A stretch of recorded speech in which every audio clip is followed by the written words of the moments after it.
पुराने दौर के जेब कतरे भी ईमानदार थे।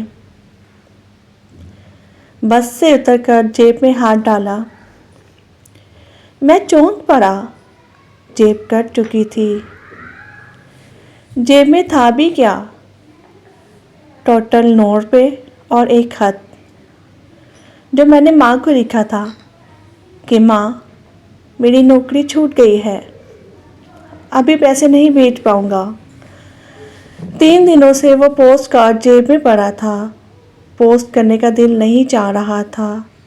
9 रुपये जा चुके थे। ये 9 रुपये कोई बड़ी रकम नहीं थी, लेकिन जिसकी नौकरी छूट गई हो इसके लिए 900 से कम भी तो नहीं होती है। कुछ दिन गुजरे, माँ का खत मिला। पढ़ने से पहले मैं सहम गया। ज़रूर पैसे भेजने को लिखा होगा, लेकिन खत पढ़कर मैं हैरान रह गया। माँ ने लिखा था, बेटा, तेरा भेजा 50 रुपये का मनी ऑर्डर मिला तो कितना अच्छा है रे। पैसे भेजने में ज़रा कोताही नहीं करता।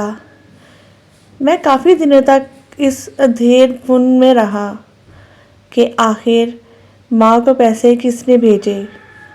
कुछ दिन बाद एक और ख़त मिला। भाई, 9 रुपये तुम्हारे और 41 रुपये अपने मिलाकर मैंने तुम्हारी माँ को मनी ऑर्डर भेज दिया है। फिक्र ना करना, माँ तो सबकी एक जैसी होती है ना, वो क्यों भूखी रहे। तुम्हारा जेब कतरा। मनकूल। बात तो सच है।